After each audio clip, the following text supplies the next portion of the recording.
నమస్తే, welcome to స్వతంత్ర. నేను మురళి. ముందుగా హెడ్లైన్స్ చూద్దాం. అధికారంలోకి వస్తే మద్యం నిషేధిస్తామని చెప్పారు. జగన్ సారా వ్యాపారిగా మారారన్న పవన్.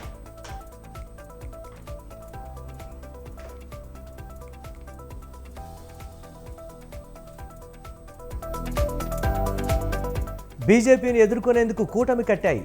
కేసీఆర్, రేవంత్ మధ్య మ్యాచ్ ఫిక్సింగ్ అన్న లక్ష్మణ్.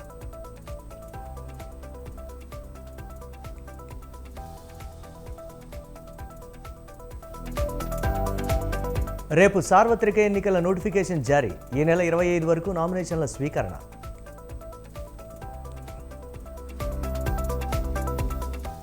రానున్న ఎన్నికల ఫలితాల్లో బీజేపీకి 400 సీట్లు ధీమా వ్యక్తం చేసిన మోదీ.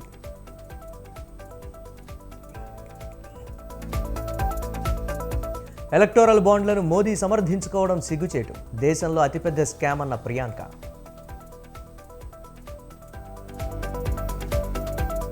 ఉచిత సిలిండర్లు, ఫ్రీ రేషన్, పేదలకు ఇళ్లు. టీఎంసీ మేనిఫెస్టోలో హామీల వర్షం.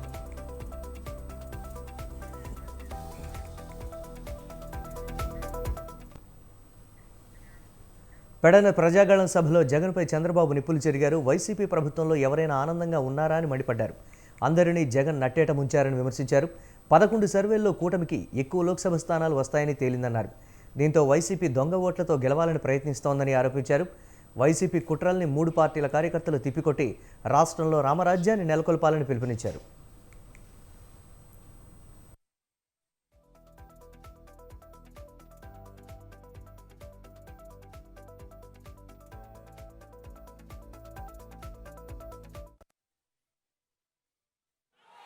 పేరు మార్చా, జగన్ రెడ్డి సైకో.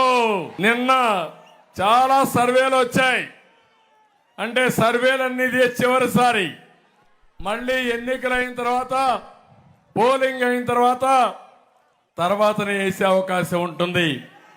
11 సర్వేలు వస్తే 11 సర్వేల్లో కూడా 17 నుంచి 23 ఎంపీలు మనమే గెలుస్తున్నామని మీకు తెలియజేస్తున్నా. కొత్త బిచ్చగాడు, కొత్త నాటకం. డ్రామా ఆడాడా లేదా?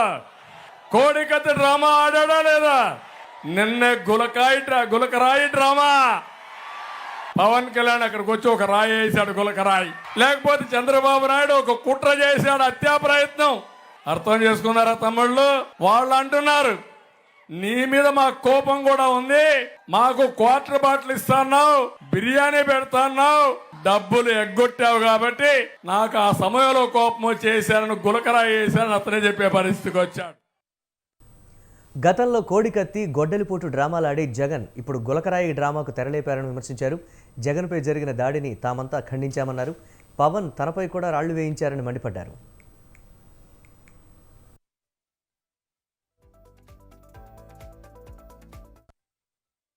కృష్ణా జిల్లా పెడన ప్రజాగళం సభలో వైసీపీ ప్రభుత్వంపై పవన్ తీవ్ర విమర్శలు చేశారు. జగన్కు ఓటమి భయం పట్టుకుందని, అందుకే తమ పార్టీ అభ్యర్థులను మార్చేశారని అన్నారు. తాను భీమవరం నుంచి మారానని జగన్ బాధపడుతున్నారన్నారు. 5 ఏళ్లలో 10 సార్లు విద్యుత్ ఛార్జీలు పెంచారన్నారు. పెడనలో ఏ పని జరగాలన్నా ఎమ్మెల్యేకు డబ్బు ఇవ్వాలని ఆరోపించారు. పెడనలో మట్టి మాఫియాపై కంప్లైంట్ చేస్తే చెట్టు కట్టేసి కొట్టారని ఆగ్రహం వ్యక్తం చేశారు.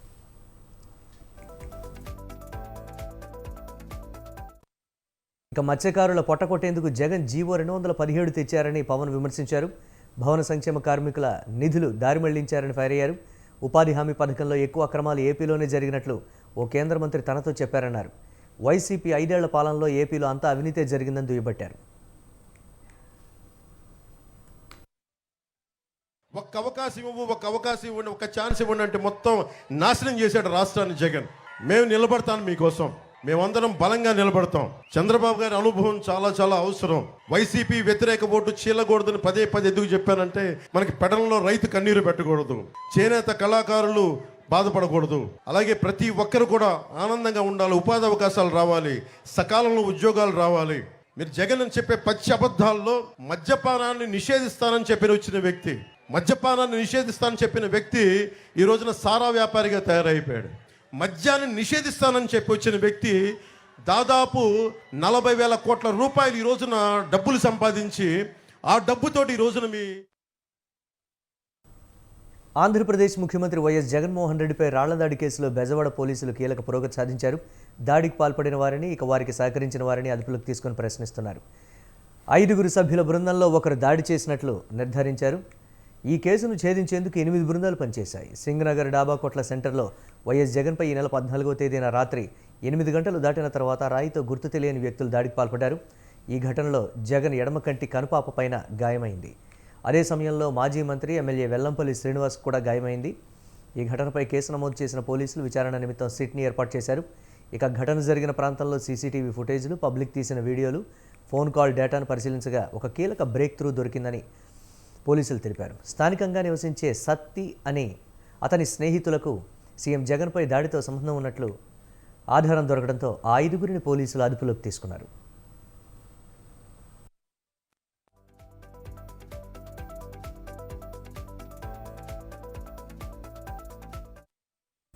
కాగా విజయవాడ అజిత్ సింగ్ నగర్లోని వడ్డెర కాలనీలో ఉండే యువకులను తీసుకెళ్లిన పోలీసులు విచారించి పంపుతామని నిన్నంతా స్టేషన్లోనే ఉంచుకోవడంతో వాళ్ళ కుటుంబ సభ్యులు ఆగ్రహం వ్యక్తం చేశారు. పోలీసుల తీరుకు నిరసనగా డాబాకొట్ల సెంటర్లో రాస్తారోకో చేశారు. 200 రూపాయలు ఇస్తామని చెప్పి జగన్ రోడ్ షోకి తీసుకువెళ్లారని, ఇస్తామన్న డబ్బులు ఇవ్వకుండా తప్పుడు కేసులు బనాయిస్తున్నారని ఆగ్రహం వ్యక్తం చేశారు. సీఎంపై రాయి దాడి జరిగిన సమయంలో తమ వారు ఆ ప్రాంతంలో లేకపోయినా 5 పిల్లలను పోలీసులు తీసుకువెళ్లారని ఆగ్రహం వ్యక్తం చేశారు.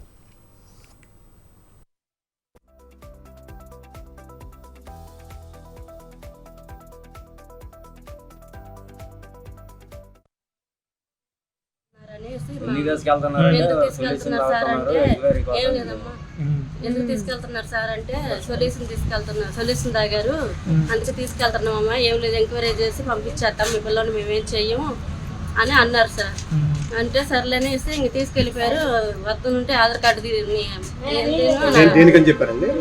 సొల్యూషన్ తాగుతున్నారు, అందుకే తీసుకెళ్తున్నాము, సొల్యూషన్ తాగుతున్నారు అని తీసుకెళ్తున్నాము, మీకు పిల్లడికి ఏం కాదు, అది ఎంక్వైరీ లాగేసి పంపించేస్తాం, మీ పిల్లల్ని మేమేం చెయ్యం అనేసి వెళ్ళిపోయారు. సతీష్ కుమార్ తీసుకెళ్ళిపోయారు. వెనకాల ఆధార్ కార్డు తీసుకొని స్టేషన్కి రండి, మేము ఏం చెయ్యం మీ పిల్లల్ని అన్నారు. చల్లని ఆధార్ కార్డు తీసుకొని నేను వెళ్ళాడు. 2 సార్లు వెళ్తే లేరు. అక్కడ అడిగితే ఇక్కడ ఆధార్ కార్డు తీసుకొని వచ్చేలోపు లేరు. స్టేషన్ లేదు, 1 టౌన్ తీసుకెళ్ళిపోయారు. అక్కడ ఎంక్వైరీ చేస్తున్నారు. డౌట్ అంతే మీ వాళ్ళు కదా, అందుకని వేయలేదు. అసలు ఆ పిల్లగాళ్ళు వాళ్ళని మరి ఏమనుకుంటున్నారమ్మా? అసలు నిజంగా మీరు బాధపడమాకండి. ఇంకా వాళ్ళు రాత్రి సొల్యూషన్ తాగుతున్నారని ఎంక్వైరీకి తీసుకెళ్ళి పంపించేస్తాం అన్నారు. తాగుతున్నారని తీసుకెళ్తున్నారు సార్ అంటే ఏం లేదమ్మా.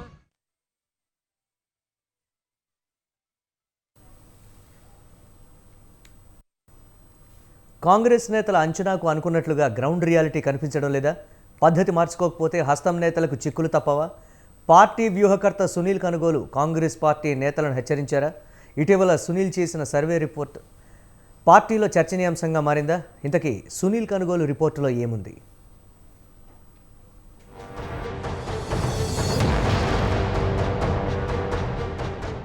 అసెంబ్లీ ఎన్నికల్లో సత్తా చాటిన కాంగ్రెస్ పార్లమెంట్ ఎన్నికలలోనూ అదే జోరు కొనసాగించాలని కసరత్తు చేస్తుంది. మొన్నటి వరకు 14 సీట్లు గెలవడమే తమ లక్ష్యం అనుకున్న కాంగ్రెస్ టార్గెట్ పెంచి మిషన్ 15 అంటూ ముందుకెళ్తుంది. ఇటీవల కాంగ్రెస్ జనరల్ సెక్రటరీ కేసీ వేణుగోపాల్ తెలంగాణకి వచ్చి పార్టీ వ్యూహం, ప్రచార కార్యక్రమాలు తదితర అంశాలకు సంబంధించి నేతలకు దిశానిర్దేశం చేశారు. అయితే కాంగ్రెస్ మెరుగుపరుచుకోవాల్సిన అంశాలను తెలపడంతో పాటు ఎంపీ అభ్యర్థులతో 1-to-1 మాట్లాడి ఆ నియోజకవర్గ పరిస్థితులు, అభ్యర్థులకు కావాల్సిన సహకారం తదితర అంశాలపై పూర్తి స్థాయి నివేదిక సిద్ధం చేశారు.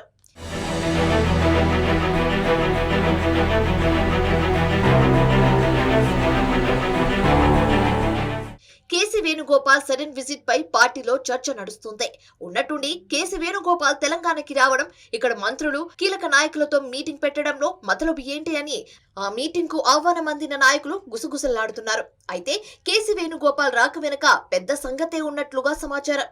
కాంగ్రెస్ కు 10కి పైగా స్థానాలు గెలవగలిగే అవకాశం తెలంగాణలో ఉందన్న అభిప్రాయం నేతల్లో వినిపిస్తుంది. అయితే తాజా రిపోర్టులు పార్టీని కలవరపెట్టినట్లు తెలుస్తుంది. పార్టీ వ్యూహకర్త సునీల్ కనుగోలు ఇటీవల సర్వే నిర్వహించారు.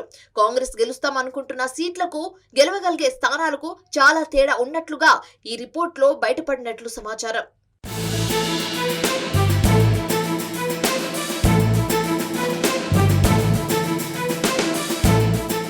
అధికారంలో ఉన్నామనే అతి నమ్మకం కాంగ్రెస్ కొంప ముంచేలా ఉందని సునీల్ టీం కాంగ్రెస్ పార్టీకి తెలిపింది. అయితే ఇప్పటికిప్పుడు కాంగ్రెస్ నేతలు తేరుకొని కొన్ని పద్ధతులు మార్చుకోవాలని కమిట్మెంట్ తో పనిచేస్తే తాము అనుకున్న టార్గెట్ సులభంగా గెలుచుకోవచ్చని సునీల్ పార్టీ హైకమాండ్ కు చెప్పినట్లుగా సమాచారం. దానిలో భాగంగానే పార్టీ దూతగా కేసీ వేణుగోపాల్ తెలంగాణకి వచ్చి రాష్ట్ర కాంగ్రెస్ నేతలతో అధిష్టానం చెప్పిన విషయాలను తెలిపినట్లు సమాచారం. అభ్యర్థుల ఎంపిక విషయంలో కాస్త అజాగ్రత్త వహించినట్లు సునీల్ టీం ఒక అంచనాకు వచ్చినట్లు తెలుస్తోంది. అయితే పేర్లు ప్రకటించిన అభ్యర్థులు తమ స్పీడ్ పెంచితే బాగుంటుందని, పార్లమెంట్ పరిధిలోని ఎమ్మెల్యేలు సైతం పనితీరును మెరుగుపరుచుకోవాలని సునీల్ చెప్పారట. ఇక అధికారంలో ఉన్నామనే ధీమాతో నేతలు రిలాక్స్ గా ఉన్నారని, ప్రచార కార్యక్రమాలను పూర్తిగా ఎంపీ అభ్యర్థులపై వేసి కొందరు ఎమ్మెల్యేలు అంటిముట్టున్నట్లుగా ఉంటున్నారని సునీల్ టీం తెలిపినట్లు సమాచారం. మరోవైపు పాత కొత్త నేతల మధ్య సమన్వయం సైతం లోపించిందని, దాన్ని వీలైనంత త్వరగా సెట్ చేసుకోవాలని సునీల్ రాష్ట్ర నేతలకు చెప్పినట్లు సమాచారం.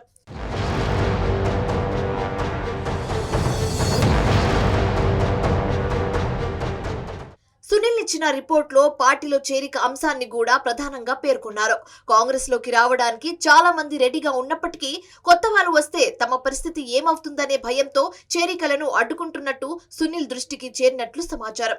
బూత్ లెవెల్, మండల లెవెల్లో చేరికలు చాలా అవసరమని, పోల్ మేనేజ్మెంట్ సరిగ్గా చేయక అసెంబ్లీ ఎన్నికల్లో కొంత నష్టపోయామని, పార్లమెంట్ ఎన్నికల్లో అలాంటి తప్పిదాలు జరగకుండా ఉండాలని గ్రౌండ్ లెవెల్లో చేరికలు తప్పకుండా జరగాలని సునీల్ పార్టీకి చెప్పారట.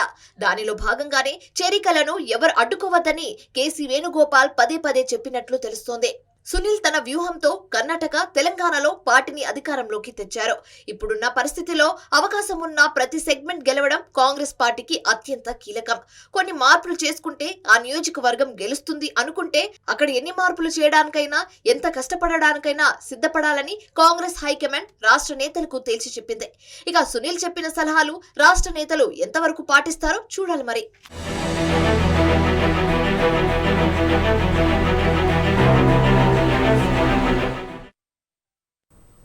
పార్లమెంట్ ఎన్నికల వేళ బీఆర్ఎస్ పార్టీ కొత్త సమస్యను ఎదుర్కొంటోందా? బీఆర్ఎస్ పార్టీ నుండి వెళ్లిన నేతలు కాంగ్రెస్, బీజేపీ అభ్యర్థులుగా రంగంలోకి దిగడంతో తిప్పలు తప్పడం లేదా? ఓట్ల చీలికతో తమకు నష్టం జరుగుతుందని గులాబీ పార్టీ భావిస్తోందా? పార్టీ మారిన నేతలతో క్యాడర్ వెళ్లడంతో బీఆర్ఎస్ పార్టీకి ఇబ్బందిగా మారిందా? Watch the story.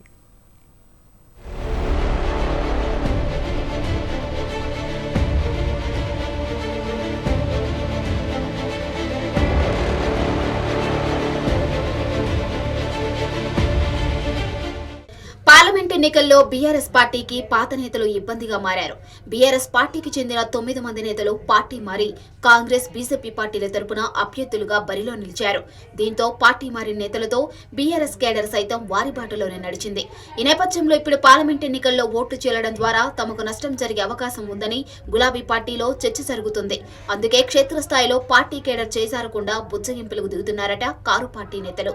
మరోవైపు బీఆర్ఎస్ పార్టీలో ఉన్న కాంగ్రెస్, బీజేపీ పార్టీల తరపున పోటీ చేస్తున్న అభ్యర్థులకు సహకారం అందిస్తారనే టాక్ గులాబీ పార్టీలో వినిపిస్తుంది.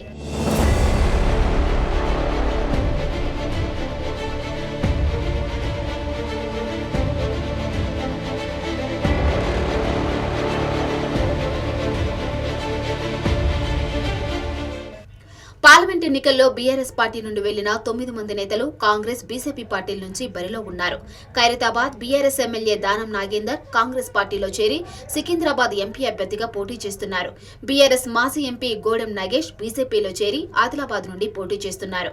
ఇక వరంగల్ పార్లమెంటు స్థానం నుండి కాంగ్రెస్, బీజేపీ నుండి బరిలో ఉన్న ఇద్దరు అభ్యర్థులు బీఆర్ఎస్ పార్టీకి చెందిన నేతలు కావడంతో ఇక్కడ పోటీపై ఉత్కంఠ నెలకొంది.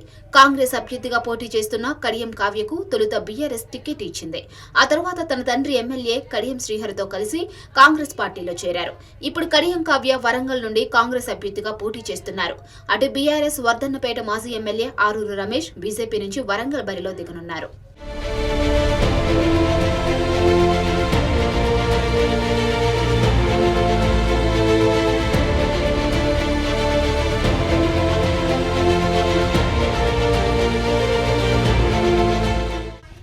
మరోవైపు మరోవైపు మల్కాజ్గిరి పార్లమెంటు స్థానం నుండి కాంగ్రెస్ అభ్యర్థిగా మాజీ మంత్రి పట్నం మహేందర్ రెడ్డి తన సతీమణి సునీత మహేందర్ రెడ్డిని బరిలో నిలిపారు.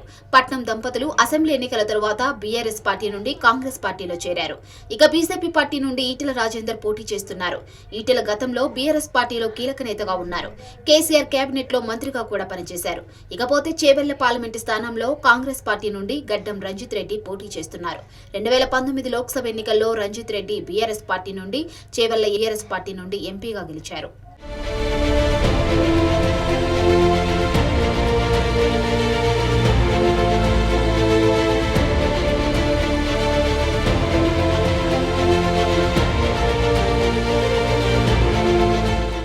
ఇదిలా ఉండే జహీరాబాద్ బీజేపీ అభ్యర్థిగా బీబీ పాటిల్ పోటీ చేస్తున్నారు. అయితే బీబీ పాటిల్ 2014, 2019 ఎన్నికల్లో బీఆర్ఎస్ పార్టీ నుండి 2 సార్లు ఎంపీగా గెలిచారు. ఈసారి మాత్రం ఎన్నికల ముందు బీజేపీలో చేరారు. ఇక నాగర్ కర్నూలు బీజేపీ అభ్యర్థిగా పోతుగంటి భరత్ పోటీ చేస్తున్నారు. ఎన్నికలకు ముందు భరత్ బీఆర్ఎస్ పార్టీ నుండి బీజేపీలో చేరి టికెట్ దక్కించుకున్నారు. 2019 ఎన్నికల్లో భరత్ తండ్రి రాములు బీఆర్ఎస్ తరపున ఎంపీగా గెలిచారు. భరత్ జెడ్పీటీసీగా ఉన్నారు. తన తండ్రితో పాటు బీజేపీలో చేరిన భరత్ బీజేపీ తరపున ఎన్నికల బరిలో నిలిచారు.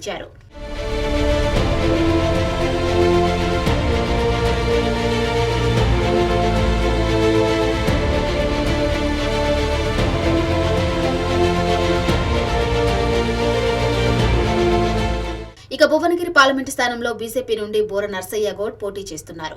మునుగోడు ఉప ఎన్నికల సమయంలో బోర నర్సయ్య గౌడ్ బీఆర్ఎస్ నుండి బీజేపీలో చేరారు. 2014 ఎన్నికల్లో బీఆర్ఎస్ తరపున నర్సయ్య గౌడ్ ఎంపీగా గెలిచారు. 2019 ఎన్నికల్లో పోటీ చేసి ఓడిపోయారు. మరోవైపు నల్గొండ పార్లమెంటు స్థానంలో బీజేపీ అభ్యర్థిగా శానంపూడి సైదిరెడ్డి పోటీ చేస్తున్నారు. హుజూర్ నగర్ ఉప ఎన్నికల్లో బీఆర్ఎస్ అభ్యర్థిగా పోటీ చేసిన సైదిరెడ్డి ఉత్తమ్ పద్మావతి రెడ్డిని ఓడించి ఎమ్మెల్యే అయ్యారు. ఇటీవల అసెంబ్లీ ఎన్నికల్లో ఉత్తమ్ కుమార్ రెడ్డి చేతిలో ఓడిపోయారు. ఇప్పుడు బీజేపీలో చేరి ఎంపీ అభ్యర్థిగా పోటీ చేస్తున్నారు. ఇక మహబూబాబాద్ బీజేపీ అభ్యర్థిగా మాజీ ఎంపీ సీతారాం నాయక్ పోటీ చేస్తున్నారు. 2014లో బీఆర్ఎస్ తరపున సీతారాం నాయక్ గెలిచారు. 2019 ఎన్నికల్లో బీఆర్ఎస్ టికెట్ దక్కలేదు. ఈసారి ఎన్నికల ముందు బీజేపీలో చేరి ఎంపీ అభ్యర్థిగా పోటీ చేస్తున్నారు.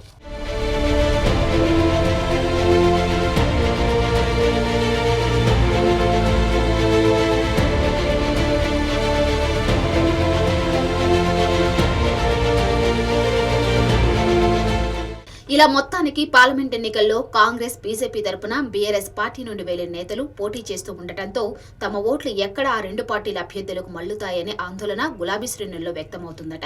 దీంతో తమ కేడర్కు ప్రాధాన్యత ఇస్తామని భరోసా ఇచ్చే ప్రయత్నం చేస్తున్నారట బీఆర్ఎస్ నేతలు. మరి పార్లమెంట్ ఎన్నికల్లో క్షేత్రస్థాయిలో ఉన్న బీఆర్ఎస్ కేడర్ గులాబీ పార్టీ అభ్యర్థులకు మద్దతిస్తారా లేక తమ పార్టీ నుండి కాంగ్రెస్ బీజేపీ పార్టీలో చేరిన అభ్యర్థులకు సపోర్ట్ చేస్తారా అన్నది తేలాలంటే ఎన్నికల ఫలితాల వరకు వేచి చూడాలి.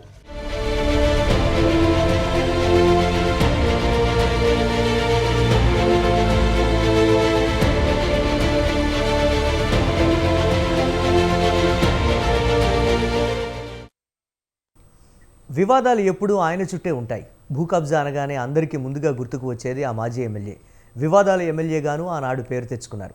ఆ నియోజకవర్గంలో భూ కబ్జా చేయడం అంటే వెన్నతో పెట్టిన విద్య ఆయనకు. అధికారంలో ఉన్నప్పుడు కలెక్టర్ ఇంకా ఎవరూ తనను ఏం చేయలేరని చెప్పేవాడు. మరి నేడు పోలీసులే కేసు నమోదు చేసే వరకు వివాదాలు వచ్చాయి. ఆ మాజీ ఎమ్మెల్యే ఎవరు, ఆయన పనితీరు ఎట్లుంటాలో తెలియాలంటే స్వతంత్ర టీవీ అందిస్తున్న ఈ స్టోరీ చూడాల్సిందే.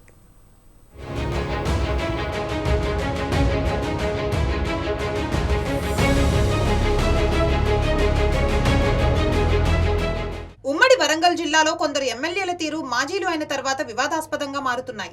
జనగాం మాజీ ఎమ్మెల్యే ముత్తిరెడ్డి యాదగిరిరెడ్డి మరో వివాదంలో చిక్కుకున్నారు. భూ వివాదంపై సొంత పార్టీకి చెందిన మాజీ మున్సిపల్ చైర్పర్సన్ కౌన్సిలర్ గాడిపల్లి ప్రేమలతారెడ్డి కుమారుడు రాజేందర్ రెడ్డి పోలీసులకు ఫిర్యాదు చేశారు. చీటకూడూరులోని తమ సొంత పట్టా భూమిలో నుంచి జనగాం రెవెన్యూ పరిధిలోని సర్వే నెంబర్ 39లోకి అక్రమంగా దారి తీసుకున్నారని ఫిర్యాదులో తెలిపారు. ఇదేమిటని ప్రశ్నించినందుకు తమ కుటుంబ సభ్యులను బెదిరింపులకు గురిచేసి తమపై అక్రమంగా కేసు పెట్టించి విదేశాలకు వెళ్లకుండా అడ్డుకున్నారని తెలిపారు. సరైన సాక్ష్యాలతో ఏసీపీకి ఫిర్యాదు చేయగా ఫిర్యాదుపై ఏసీపీ అంకిత్ కుమార్ విచారణ చేసి ముత్తిరెడ్డి యాదగిరిరెడ్డి ఆయన అనుచరుడు బూరెడ్డి ప్రమోద్ రెడ్డిపై పలు సెక్షన్ల కింద కేసు నమోదు చేశారు.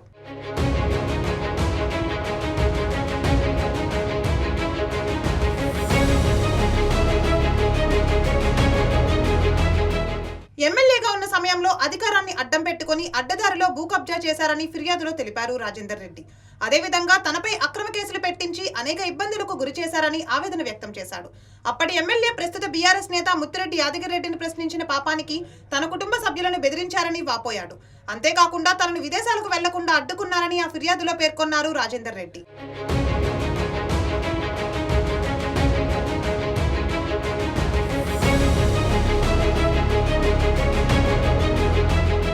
ఇక దీనిపై Jangaon ACP Ankit Kumar Shankwad RDO revenue అధికారుల సమక్షంలో విచారణ జరిపారు.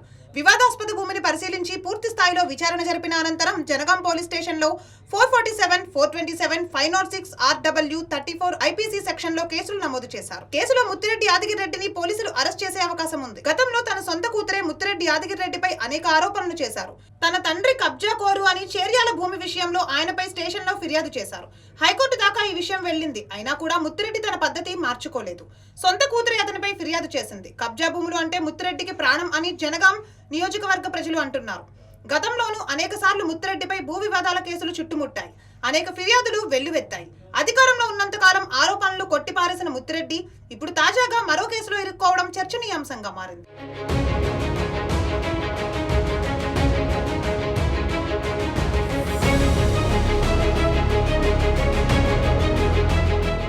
అధికారాన్ని అడ్డం పెట్టుకుని ముత్తిరెడ్డి గతంలో కలెక్టర్పై చేసిన హడావిడి అంతా ఇంతా కాదు. మాజీ ఎమ్మెల్యే చేసిన భూ అక్రమాలు ఇప్పుడు ఒక్కొక్కటిగా వెలుగులోకి వస్తున్నాయి. వేచి చూడాలి మరి చివరకు ముత్తిరెడ్డి పరిస్థితి ఎట్లా ఉంటుందో.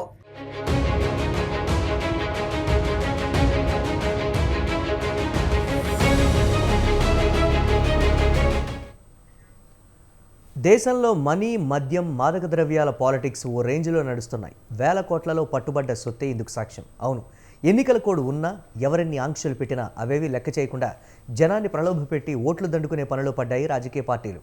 ఎన్ని అడ్డదారులు తొక్కినా పర్వాలేదు, ఎన్ని కోట్లైనా లెక్కే లేదు, గెలిస్తే చాలంటున్నారు లీడర్లు. అందుకే లోక్సభ చరిత్రలో ఎన్నడూ లేని విధంగా వేల కోట్లలో నగదు, మద్యం, డ్రగ్స్ పట్టుబడడం దేశ రాజకీయాల్లో హాట్ టాపిక్గా మారింది.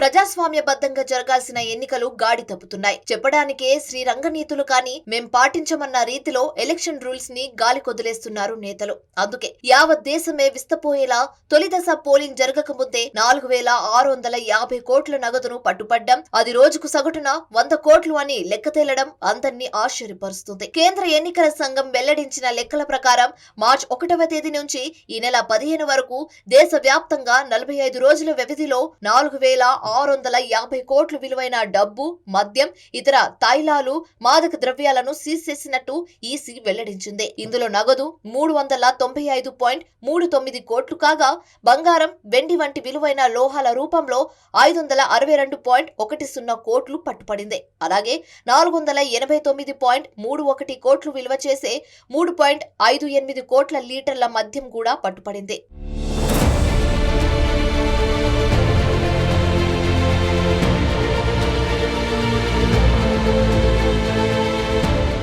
ఇక పట్టుపడిన వాటిలో సింహభాగం డ్రగ్స్.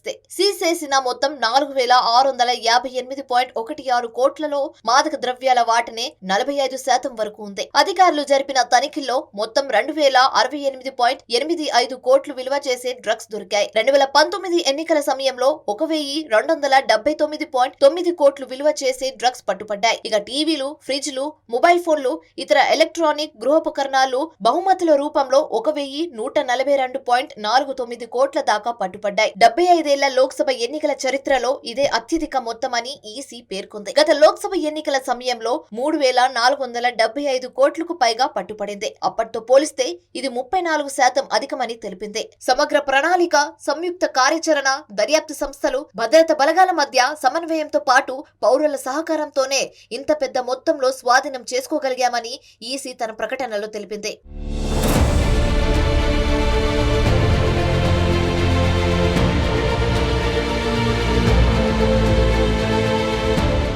ఇక ఇక దేశవ్యాప్తంగా ఇప్పటి వరకు వివిధ రూపాల్లో పట్టుబడిన 4658.16 కోట్లలో రాజస్థాన్ నంబర్ 1 స్థానంలో ఉంది. మొత్తం 778.52 కోట్లు స్వాధీనం చేసుకోవడంతో రాజస్థాన్ అగ్రస్థానంలో నిలిచింది. ఇక 605 కోట్లతో గుజరాత్ రెండో స్థానంలో ఉండగా 460.8 కోట్లతో ఆ తర్వాత స్థానంలో తమిళనాడు నిలిచింది. అదేవిధంగా మహారాష్ట్రలో 431.3 కోట్లు, పంజాబ్ లో 311.8 కోట్లు పట్టుపడింది. ఎన్నికల అక్రమాలు, అవకతవకల్లో అత్యల్పంగా లదక్, లక్షద్వీప్ ప్రాంతాలు నిలిచాయి.